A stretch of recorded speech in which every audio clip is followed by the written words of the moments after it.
My Lord and my God, I firmly believe that you are here, that you see me, that you hear me. I adore you with profound reverence. I ask you for pardon of my sins and grace to make this time of prayer fruitful. My Immaculate Mother, Saint Joseph, my Father and Lord, my guardian angel, intercede for me. Thank you, Jesus, for the lives of the saints. You, Jesus, are the light of the world, and the saints are smaller lights, closer to us perhaps, that help us to understand that we are called to holiness. Yes, you and I are called to be saints.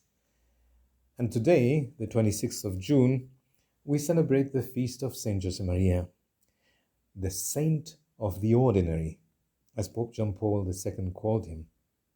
Happy feast day, Saint Josemaria. Today in my prayer, I'm going to pray through his intercession. I'm sure that you, Jesus, are pleased when I ask for help from the saints. So, Saint Josemaria, be at my side in these 10 minutes of conversation with Jesus. The scene I want to consider is easy for me to imagine. It should be easy for you as well. Actually, this is neither today's normal gospel nor the gospel for the feast, but I thought it would help us to meditate on the message of Saint Josemaria. We find ourselves at a wedding in a town called Cana in Galilee. Jewish weddings had all the ingredients of celebration: good food, good music, dancing, and last but not least, good wine. And the Gospel of St. John, chapter 2, tells us that Mary, your mother and mine too, you, Jesus, and your disciples were also invited to that wedding. It's so nice to know that you would be present at a wedding, an ordinary event. And I see you smiling, enjoying the company of your hosts, the good food, the good music, and even the dancing. Why not? Since I don't know what music would have been playing at that time, I imagine that you, the disciples, and the other guests were dancing the Jerusalem, for example. Ooh, 2, 3, 1, 2, 3, and twist. As the dancing is going on, suddenly your mother, my mother, comes to you and tells you something in a low voice. Jesus, they have no wine. You realized what your mother was saying, and it was unthinkable for people. It was simply unthinkable for someone to run out of wine in a Jewish wedding. It would have been brought a great shame upon the family, upon the newly-wed couple, if it were discovered. You replied to your mother that your hour hasn't yet come. That's the hour of the cross, the hour of working your first miracle or first sign, as St. John says. But Mary gives you that, what I'd like to call, that mother look. All of us know what a mother look is. Just that gaze is enough to say, okay, I'm going to do whatever you're asking. That's exactly how you went ahead. You said, okay, Mom, I'll do it. And that's when Mary turned to the servant saying, do whatever he tells you. Now, those servants probably didn't know you because this was the first time they saw you. They are perplexed when you say, fill the jars with water. I can imagine them saying, fill them? Each of them has a capacity of 20 to 30 gallons. It's about 113 liters. Isn't it wine we need?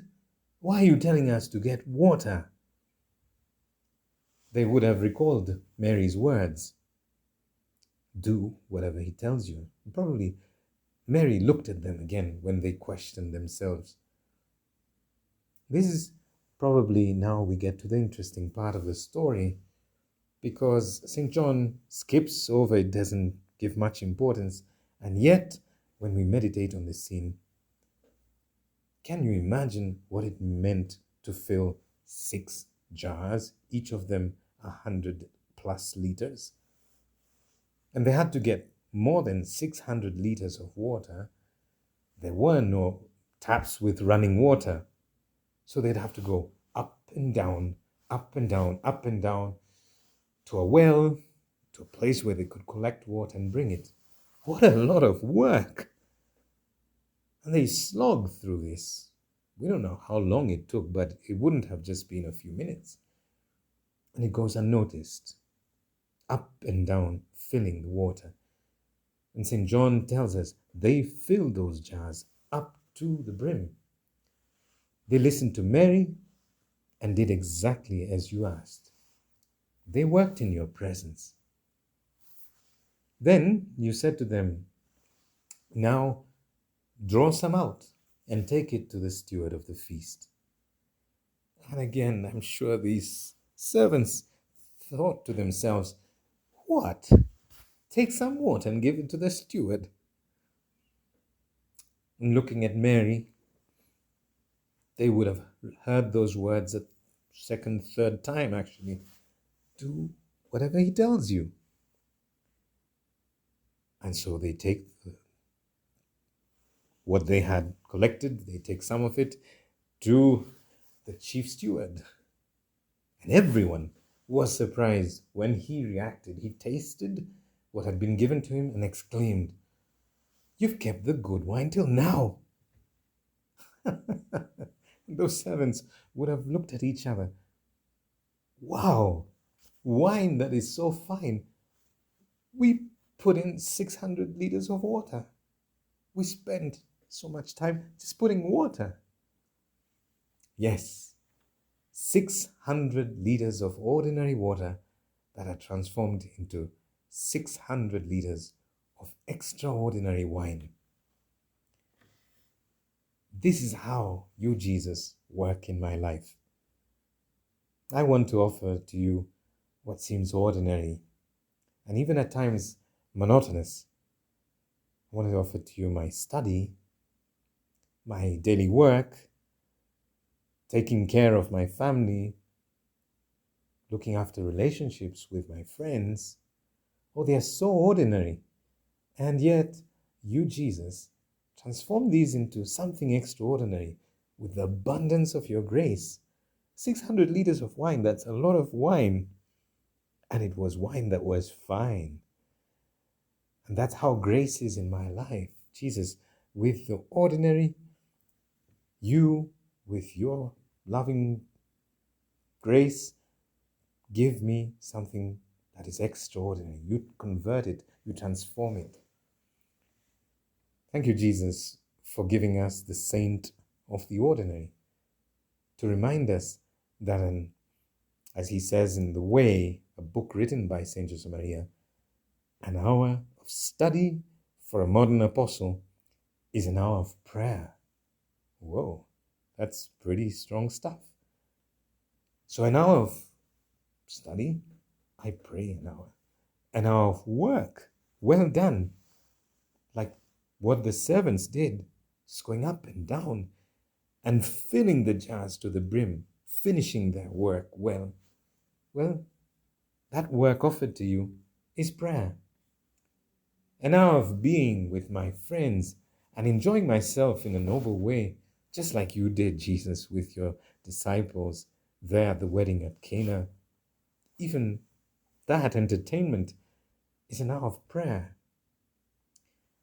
Oh, if this is holiness, Jesus, I too want to be a saint of the ordinary. Saint Josemaria, intercede for me. Intercede for me when I'm studying today, when I have to work today, when I have to meet my friends. Intercede for me in all of those moments and help me to discover that every ordinary moment is really extraordinary. Mary, my mother, if I slacken at times, I will turn to you and hear your words. Do whatever Jesus, my son, is telling you to do. I thank you, my God, for the good resolutions, affections, and inspirations that you have communicated to me in this meditation. I ask you for help to put them into effect. My Immaculate Mother, Saint Joseph, my Father and Lord, my guardian angel, intercede for me.